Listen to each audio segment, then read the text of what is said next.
রোজা মানে হাতের রোজা, রোজা মানে পায়ের রোজা, রোজা মানে চোখের রোজা, রোজা কানের হয়, রোজা আপনার মাথার হয়, ব্রেনের হয়, রোজা পুরো শরীরের হয়। আপনি মন দিয়ে খারাপ চিন্তা করবেন না, চোখ দিয়ে খারাপ জিনিস দেখবেন না, কান দিয়ে খারাপ জিনিস শুনবেন না, হাত দিয়ে খারাপ জিনিস ধরবেন না। এই সবগুলো রোজা। রোজা শুধু পেটের হয় না, রোজা সমস্ত অঙ্গ প্রত্যঙ্গের হয়। যে ব্যক্তি শুধু পেটের রোজা রাখে সে উপোস থাকে, আর যে মাথা থেকে পা পর্যন্ত পুরো শরীরের রোজা রাখে, চোখের রোজা রাখে, চোখ দিয়ে খারাপ জিনিস দেখে না, হাতের রোজা রাখে, হাত দিয়ে খারাপ জিনিস ধরে না, মুখের রোজা রাখে, মুখ দিয়ে খারাপ জিনিস বলে না, খারাপ কথা বলে না, মিথ্যা কথা বলে না, হারাম উপার্জন করে না, পাও দিয়ে খারাপ পথে যায় না, মনে খারাপ চিন্তা করে না, কান দিয়া গান বাজনা শুনে না, হারাম কথা শুনে না। এই ব্যক্তি হলো আসল রোজাদার। এই ব্যক্তি শুধু পেটের রোজা রাখে নাই, সে মাথা থেকে পা পর্যন্ত পুরো শরীরের রোজা রাখছে। সৈয়দ আবুল হাসান আলী নদভী রহমতুল্লাহ আলাইহি রমজানের রোজা সম্পর্কে বোঝাতে গিয়ে অত্যন্ত চমৎকার একটি উপমা দিয়েছেন, উদাহরণ দিয়েছেন। তিনি বলেছেন, আমরা যে রমজানের রোজা রাখি, এই রোজা আমাদেরকে আরেকটা বড় রোজার কথা বলে। সেটা আবার কোনটা? সেটা হলো আমাদের গোটা জীবনটাই একটা রোজা।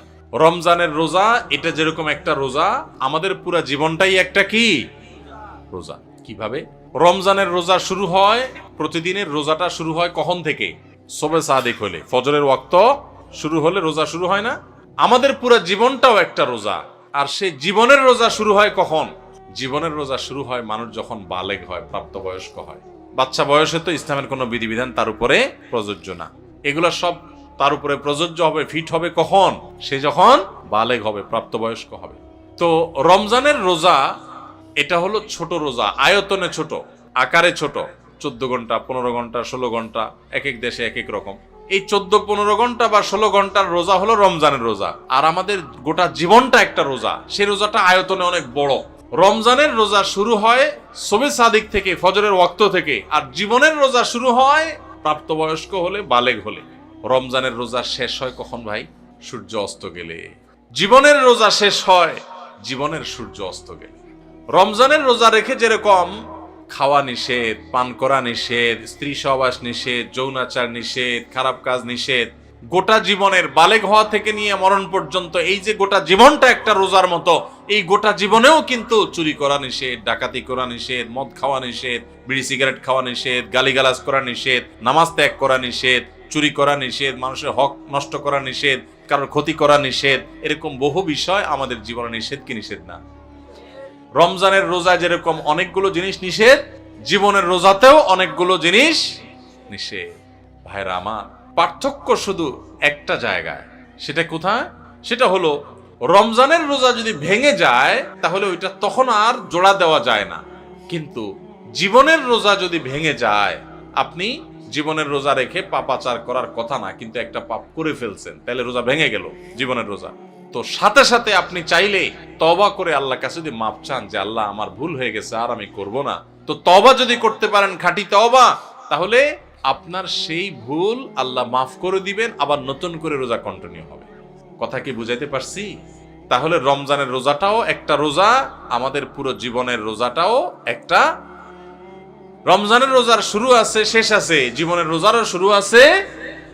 রমজানের রোজাতে আমরা যদি কোনো কিছু খেয়ে পান করে রোজা ভেঙে ফেলি, এটা জোড়া লাগানো যায় না, কারণ 12-14 ঘন্টার রোজা। ওইটা যেহেতু সারা জীবনের 50-60 বছরের রোজা, এই জন্য ওখানে যদি রোজা ভঙ্গ হয়ে যায়, তওবা করে সাথে সাথে জোড়া লাগানো যায়। ভাইরা আমার, রোজা যে আমাদের কত কিছু শিখায়, রোজার যে কত মর্ম আছে, রমজান যে আমাদেরকে কত কিছু শিখায়। আহা, আমরা বেশি ওখানে বুঝি না। আমাদের রোজার মানে 4টা জিনিস। আমাদের রমজান মানে হলো রোজা রাখা, ইফতার করা, সাহারি খাওয়া, আর বড় জোর তারাবি পড়া, বস, কাম 4টা। আর এর সাথে আমরা যত অপকর্ম আছে, যত আকাম কুকাম আছে, যত গুনাহের কাজ আছে, যত পাপাচার আছে, সব চালাইতে থাকি। রোজা মানে শুধুমাত্র পেটের রোজা না, রোজা মানে শুধু মুখের রোজা না, রোজা মানে 2 ঠোঁটের রোজা, রোজা মানে হাতের রোজা, রোজা মানে পায়ের রোজা, রোজা মানে চোখের রোজা, রোজা কানের হয়, রোজা আপনার মাথার হয়, ব্রেনের হয়, রোজা পুরো শরীরের হয়। আপনি মন দিয়ে খারাপ চিন্তা করবেন না, চোখ দিয়ে খারাপ জিনিস দেখবেন না, কান দিয়ে খারাপ জিনিস শুনবেন না, হাত দিয়ে খারাপ জিনিস ধরবেন না, এই সবগুলো রোজা, রোজা শুধু পেটের হয় না, রোজা সমস্ত অঙ্গ প্রত্যঙ্গের হয়। যে ব্যক্তি শুধু পেটের রোজা রাখে সে উপোস থাকে, আর যে মাথা থেকে পা পর্যন্ত পুরো শরীরের রোজা রাখে, চোখের রোজা রাখে, চোখ দিয়ে খারাপ জিনিস দেখে না, হাতের রোজা রাখে, হাত দিয়ে খারাপ জিনিস ধরে না, মুখের রোজা রাখে, মুখ দিয়ে খারাপ জিনিস বলে না, খারাপ কথা বলে না, মিথ্যা কথা বলে না, হারাম উপার্জন করে না, পাও দিয়ে খারাপ পথে যায় না, মনে খারাপ চিন্তা করে না, কান দিয়া গান বাজনা শুনে না, হারাম কথা শুনে না, এই ব্যক্তি হলো আসল রোজাদার।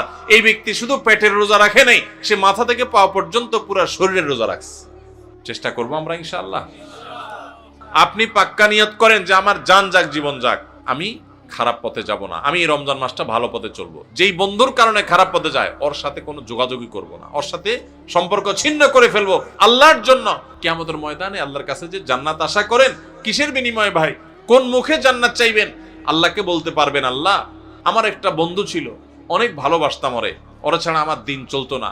আল্লাহ যেহেতু ওর মধ্যে বদ অভ্যাস আছে, ওর কাছে গেলে আমার মিথ্যা বলা হয়, ধূমপান করা হয়, মাদকের অভ্যাস হয়, খারাপ পথে চলে যায়, ও মানুষটা সুবিধার না, নামাজ পড়ে না, ওর কাছে গেলে আমার নামাজ পড়া হয় না, এই জন্য আমি ওরে ত্যাগ করছি, ওরে ব্লক মারছি, ওর থেকে দূরে সারছি, আমি একটা ভালো বন্ধু গ্রহণ করছি।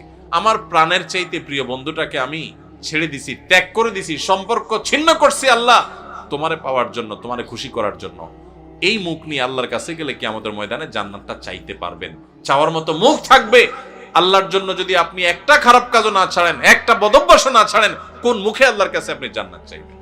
আপনার সামনে 2 নম্বর পথে উপার্জন করার রাস্তা পাইছেন একটা, চিটারি করে মানুষে ফাঁকি ঝুঁকি দিয়ে ইনকাম করবেন, আপনি খারাপ কাজ করবেন, সুযোগ আছে সামনে, আপনি সেটা যদি করেন তাহলে আপনার জীবনের রোজা ভেঙে ফেললেন। আর যদি বলেন না আমি তো ওই যে জীবনের রোজা আছি, আল্লাহ যে নিষেধ করছে এগুলো করতে, এই জন্য আমি হারাম করবো না, আমি যাবো না অন্যায় পথে, তাহলে আপনি জীবনের রোজাটা রাখলেন। জীবনের রোজা ভাঙলে সেও একটু মজা পায়, একটু বিড়ি খায়, একটু মদ খায়, একটু হারাম খায়, একটু চুরি করে কামায়, একটু গালে দিয়া মনে জাল মিটায়, মানুষকে মাইরা মাস্তানি করে আপনার বাকাওয়াতি জাহির করে। এরকম জীবনের রোজা ভেঙে ফেললে, আল্লাহর আদেশ নিষেধগুলো ভেঙে ফেললে, হারাম কাজ করলে, অন্যায় কাজ করলে সাময়িকভাবে একটু মজা পায়, তৃপ্তি পায়, ওই যে ছেলেটা যেরকম পাইছে সেরকম। কিন্তু এই তৃপ্তিটাকে যদি জান্নাতে যে নেয়ামত পাওয়া যাবে জীবনের রোজা যদি রাখতে পারে, হারাম কাজ যদি ছাড়তে পারে, অন্যায় যদি না করে, আল্লাহর ভয় যদি অন্যায় থেকে বেঁচে থাকতে পারে, সেই ব্যক্তি আর আপনার রমজানের রোজা যেরকম সূর্য ডুবার পর পর শান্তি পাওয়া শুরু হয়, খাওয়া শুরু হয়, জীবনের সূর্য ডুবার পরে যে জান্নাতের নেয়ামত শুরু হবে, ওইটার তুলনায় দুনিয়াতে এসে দুনিয়ার জীবনের রোজা ভাঙলো, কিছু আপনার ভোগ উপভোগ করলো, কিছু সুখ শান্তি করলো, গাড়ি বাড়ি করলো, চুরি ডাকাতি করলো, দুর্নীতি করে সম্পদ করলো, সে কামাই করছে।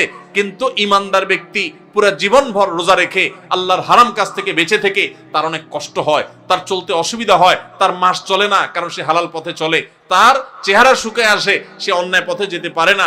ওই রোজা রাখার মতো তার অনেক কষ্ট হয়, কষ্ট মষ্ট করে জীবনের সূর্য ডুবা পর্যন্ত যদি সেদিন রোজা রাখতে পারে, তাহলে জীবনের সূর্য ডুবা লাগে না। জীবনের সূর্য ডুবার আগেই আল্লাহর ফেরেশতারা কোরআন আয়াতে বলে দিয়েছে, এসে তাকে বলে দে আল্লাহ তাখাফু ওয়ালা তাহজানু ওয়া আবশিরু বিল জান্নাতিল্লাতী কুনতুম তুআদুন। তোমার কোনো ভয় নেই, তোমার কোনো শঙ্কা নেই, তুমি গোটা জীবন রোজা রেখেছো, আল্লাহর সমস্ত আদেশগুলো মেনে চলেছো, তুমি হক হালালে চলেছো, অন্যায় পথে চলো নাই, খারাপ লোকের সাথে উঠো নাই, বসো নাই, তুমি সারা জীবন ভালো চলেছো। অতএব আর একটু সবর করো, তোমার জীবনের সূর্য ডুবে যাবে, আর সাথে সাথে জান্নাতের সাথে তোমার কানেকশন হয়ে যাবে।